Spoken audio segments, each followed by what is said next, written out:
Ada yang datang ke chapel tadi, coba memegang kakinya kursi ini dan mencoba mengetes kekuatannya, kuat atau tidak.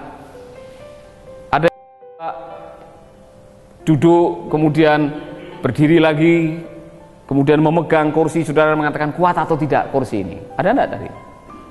Tidak ada. Kenapa saudara begitu yakin? Saudara langsung duduk dan saudara bisa mendengar firman Tuhan dengan nyaman. Apa yang membuat saudara bisa duduk dengan tenang? Seandainya saudara, di tempat duduk saudara itu mungkin ada serangga yang bikin gatal itu kalau menggigit. Namanya apa itu? Tinggi. Nama lain bangsat. Ya kan? Atau ada duri. Dapatkah saudara duduk dengan nyaman? Saudara tidak mengetes itu. Saudara tahu bahwa kekuatan 4 kaki kursi ini betul-betul bisa menopang tubuh saudara. Apa yang membuat saudara nyaman?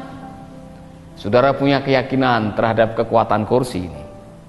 Apa yang terjadi kalau saudara tidak punya keyakinan yang kuat, atau saudara bimbang, saudara ragu-ragu dengan kekuatan kursi? Saya yakin saudara tidak bisa merasakan kenyamanan duduk di atas kursi, sama dengan pemeliharaan Allah.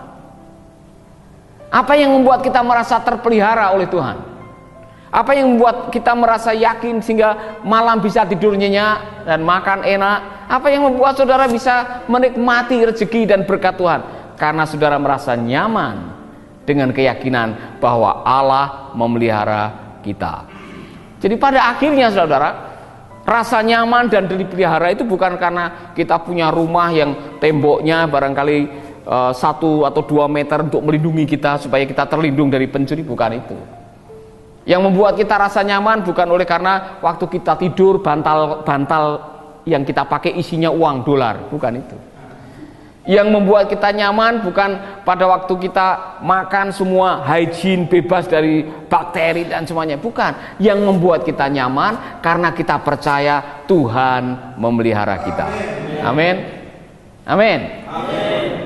Nah, apa reaksi orang pada waktu menghadapi masalah di mana saudara menghadapi rasa tidak nyaman? Mari kita akan lihat di sini.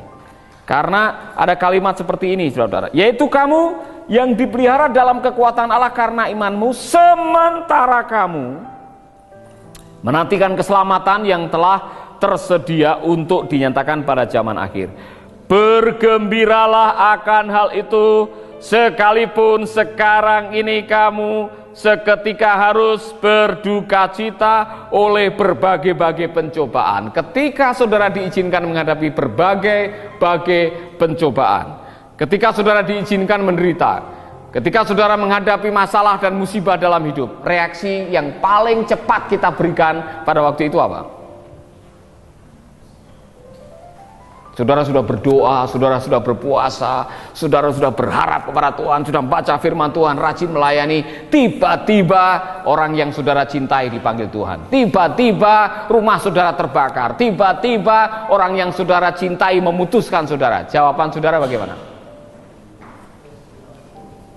Ya kan? Mengapa hidupku terus begini? Dengan derita yang tiada akhir. Bukan itu, saudara.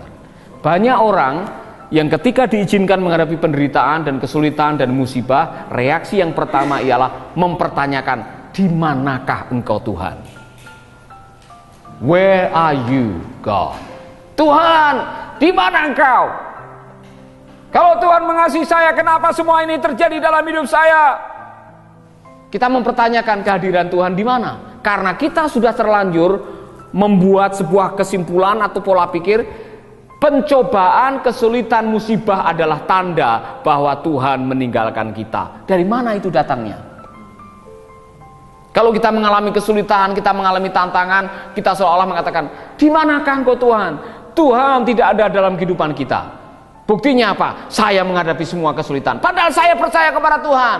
Saudara-saudara, kesimpulan itu salah. Kesimpulan itu salah. Kalau kita berpikir musibah adalah simbol bahwa Tuhan meninggalkan kita, salah konsep. Amin. Masih ingat ayat yang mengatakan bahwa segala perkara. Masih ingat ayat yang mengatakan pencobaan yang kamu alami? Masih ingat ayat yang mengatakan Tuhan turut bekerja sama dalam segala perkara? Masih ingat janjinya bahwa aku akan menyertai kamu sampai kesudahan zaman? Kalau dia berjanji mau menyertai kita, kalau dia berjanji akan menjadi teman dan sahabat, kalau dia berjanji dia mendoakan kita, kalau dia berjanji bahwa semua dapat diatasi, maka waktu kita menghadapi pencobaan dan diizinkan menghadapi kesulitan, dia ada di sana. Dia tahu semuanya yang sedang terjadi. Amin. Yang membuat kita merasa bahwa kita ditinggalkan karena kita membuat kesimpulan yang salah. Saudara adalah umat yang dipelihara, meskipun kadang-kadang diizinkan sengsara. Amin. Jadi saya mau kembali menyegarkan saudara sebuah ilustrasi dari Afrika. Saudara mungkin pernah mendengar ini, saya berkali-kali menyampaikan. Jadi di sebuah negara di Afrika ada sebuah kebiasaan untuk menguji bahwa anak laki-laki itu sudah dewasa. Pada malam hari dia akan dilepas di hutan lebat. Kepala suku itu akan membawa anak laki-laki itu ke hutan lebat, kemudian dilepas hanya dengan membawa obor, kemudian dia harus bisa kembali ke kampungnya. Kalau dia tidak bisa kembali, berarti dia belum dewasa. Sebagai tanda bahwa dia lulus, dia harus bisa kembali ke kampungnya. Nah, saudara-saudara, menurut apa yang saya baca, hampir semua anak-anak itu bisa kembali. Karena apa? Ternyata malam itu juga bapaknya sembunyi-sembunyi dari belakang mengikuti anaknya. Jelas? Tuhan tidak pernah membiarkan kita sendiri menghadapi kesulitan dalam hidup ini. Tuhan tidak akan pernah tutup mata ketika kita menghadapi hal-hal yang membuat kita menderita. Tuhan tidak pernah membiarkan saudara sendiri. Dia selalu mengerti apa yang kita hadapi. Amin. Bikin hidup lebih baik.